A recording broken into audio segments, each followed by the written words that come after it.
All right, this is how to load in a 3D model into 3JS using Blender, prepping the file in Blender. Um, you can see, see it loaded in this model, this deer model.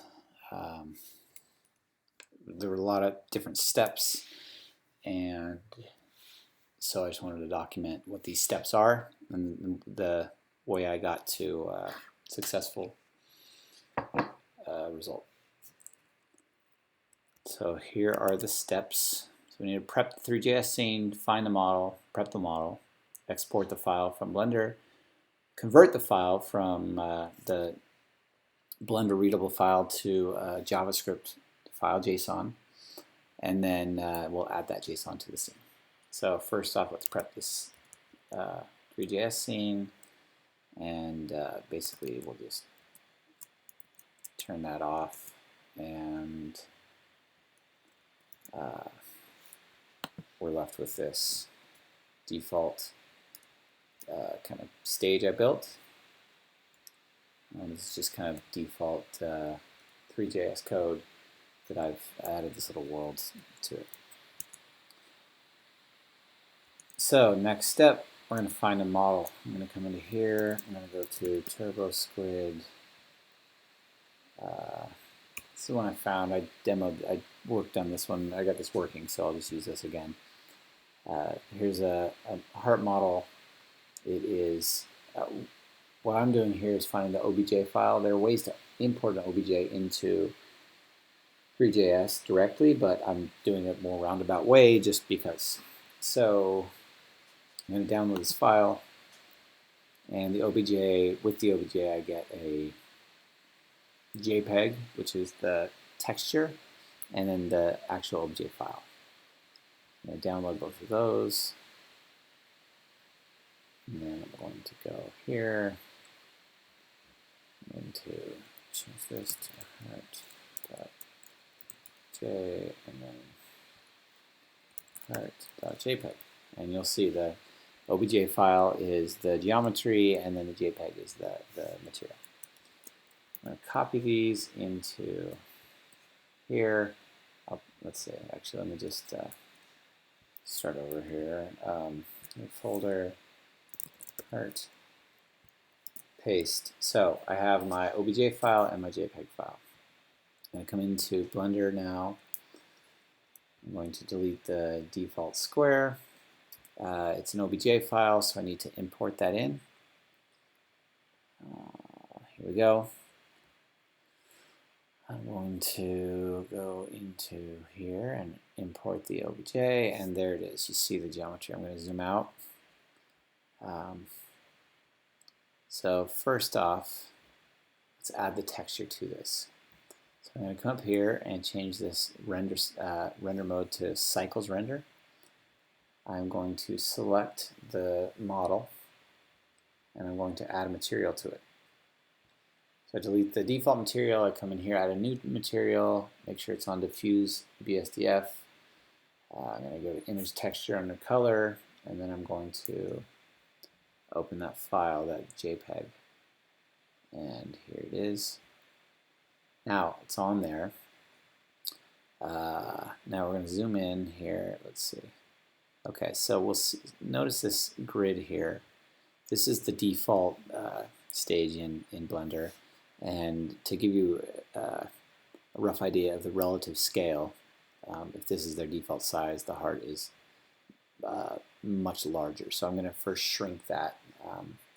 I found that, again, it's all relative. The numbers are all, the math's all relative, but for my math, I try and keep it within this. I found that keeping it within this grid, keeping the model scale within roughly this same proportion, is a good size to work with. So if we come here, so we select our model, come into this tab here, little square, and then we're going to affect the scale. We're going to change the scale to 0.1.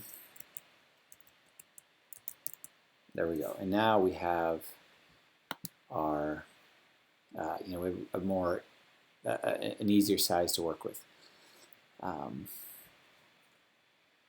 So I have my heart here, and then what I want to do is zoom the active camera. I'm going to do Control-Alt-0, and now I have the active camera. And then I'm going to render it just to confirm that it works, and sure enough we see that the texture is lined up perfectly. So that's good. So we've prepped the model. There are other things you can do, like smoothing out the geometry. We won't get into that right now, but basically right now what we do is save this heart, save the Blender file, and then I'm going to export an OBJ. We already have an OBJ file that we downloaded, but again, we scaled it. There's things you can do to optimize it, so I like to just do this step. It's not a total necessary step, but it will save you some heartache if it doesn't work for whatever reason. So I'm going to come into here. I'm going to overwrite this, and we now have our OBJ file, this material file that we'll delete, and then our flag thing. So we're still at the same spot. Our OBJ file did get bigger, so we didn't really optimize it, but again, this is just a step I do. And there are optimization techniques that I'm not including in this tutorial. So now we need to convert this file. So we have the OBJ file built and prepped. We've confirmed the texture maps to it, and then now we need to convert this to some JSON. So I'm going to go to Mr. Doob 3. Oh, there it is. Convert GitHub. So in here, under Threejs at GitHub, under the Threejs repo, under utils, there are all these converters. There are also exporters,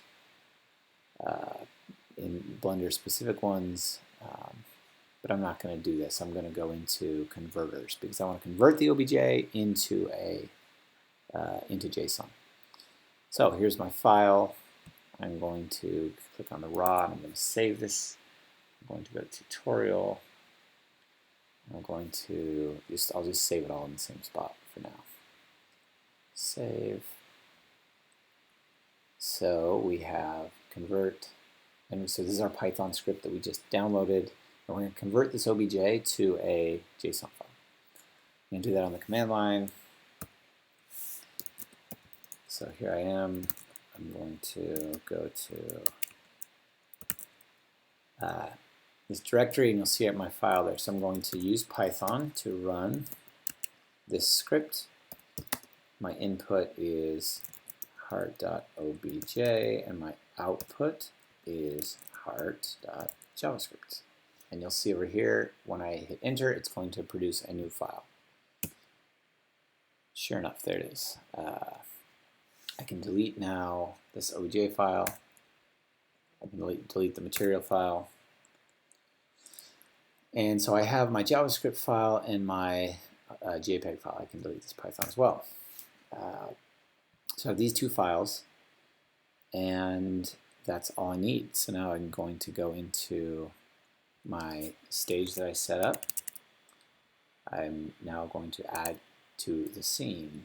So to do this, I create a new material. I go to the directory, which was here, and then I want it to be double-sided so that all polygons are visible. And then I will load in